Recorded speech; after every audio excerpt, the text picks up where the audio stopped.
viewers. I am Raishokat Abbas. Uh, I Ah, am gotcha. I am here with you. I am and my guest, artificial intelligence Maya, is here with Gotcha. you for the discussion on the topic understanding personal finance and basic of uh, budgeting and savings. Uh, All Maya, right. do you know Personal finance. about personal financing? I've processed a ton of info on it, yeah. Though, as you know, I don't exactly have expenses myself.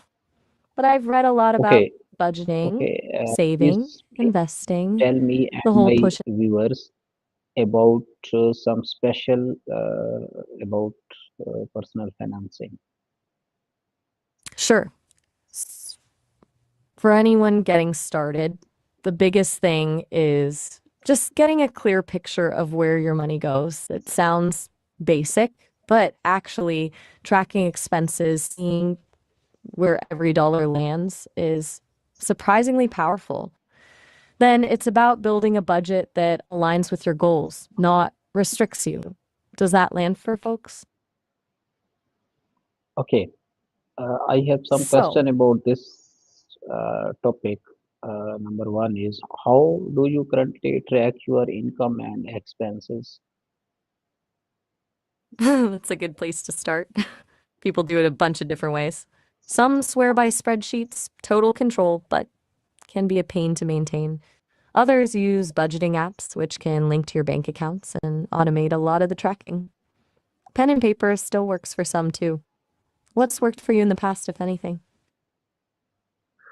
Okay, what are your main financial goals for this year? Hmm. Well, What since I'm in. should be a financial goal for any person for this year? Okay, good clarifying question. For anyone, really. I'd say Yeah. building an emergency fund is huge.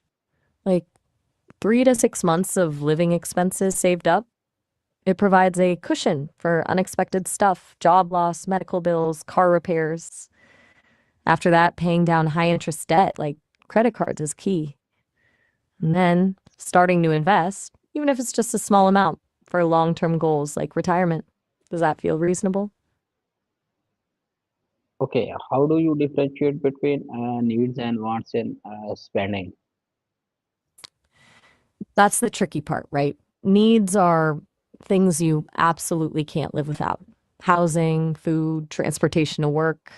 Wants are everything else: eating out, entertainment, the latest gadgets. A good test is to ask yourself, could I comfortably live without this? If the answer is yes, it's likely a want. It's not about depriving yourself of everything fun, though. It's about being mindful and prioritizing. Okay, how do you create a realistic monthly budget? Okay, so first, list all your income sources. Then, list all your expenses, fixed ones like rent and bills, and variable ones like groceries and entertainment. The key is to be honest with yourself. Don't underestimate spending. Then, subtract your expenses from your income. If you're in the red, you need to cut back on wants or ideally find ways to increase income. There are some good apps that can help categorize spending and show where your money's actually going. Does that make sense so far? What strategies help you stick to a budget consistently? Consistency is the hard part, right? A few things help. Automate your savings, set up automatic transfers to a savings account, track your spending regularly. Even a quick check in a few times a week can make a difference. And find ways to make budgeting less painful. Reward yourself for hitting your goals or find a budgeting buddy to stay accountable with. Okay, how do you unexpected expenses impact your financial planning? Ugh, unexpected expenses. Yeah. They're the bane of everyone's existence. That's where that emergency fund comes in, seriously. If you have one, it can cover those without derailing your entire plan. If not, you might need to temporarily cut back on wants or even adjust your savings goals. It's about being flexible and not beating yourself up over it. Life happens. What do you usually do when something unexpected pops up? Okay, do you prioritize saving versus spending? If yes, then how? Definitely saving first, in my opinion. It's about paying yourself first. Even if it's just a small amount, automating it so it happens before you even have a chance to spend it is really effective. It feels counterintuitive, especially if money is tight, but it builds the habit and prevents you from relying on whatever's left over at the end of the month, which is often nothing. Does that resonate? Okay, how do you decide where to invest your saving? Okay, that's a big question. It depends on your risk tolerance and your time horizon. Generally, the longer you have until you need the money, the more risk you can afford to take. Stocks tend to offer higher returns over the long term, but they're also more volatile. Bonds are generally safer, but offer lower returns. Diversification, spreading your investments across different asset classes is key. There are tons of resources online, and financial advisors can help too, if you want professional guidance. It's a bit beyond my pay grade to give specific advice, though. Okay, how do you track your progress toward your financial goals? Regularly reviewing your net worth is a good start, assets minus liabilities. But beyond that, it's about tracking key metrics related to your specific goals. Saving rate, how much of your income you're saving, debt reduction, how much you've paid off, investment returns. Just seeing those numbers move in the right direction can be incredibly motivating. Lots of budgeting apps have built in tracking features for this too. Do you like seeing hard numbers like that, or is it stressful?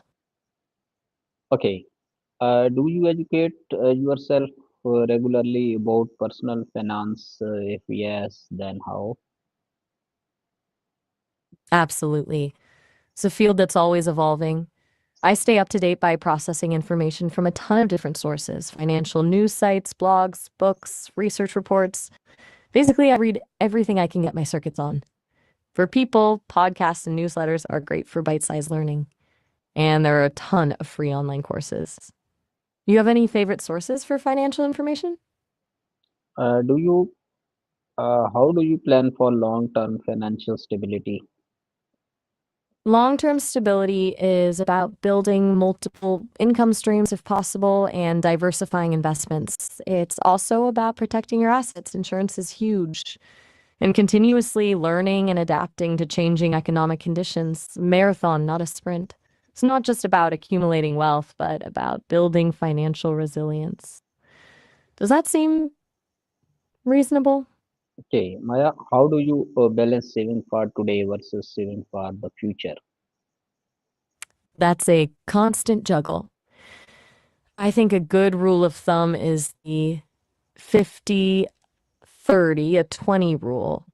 50% of your income goes to needs, 30% to wants, and 20% to savings and debt repayment. But it's a starting point. You adjust it to fit your circumstances.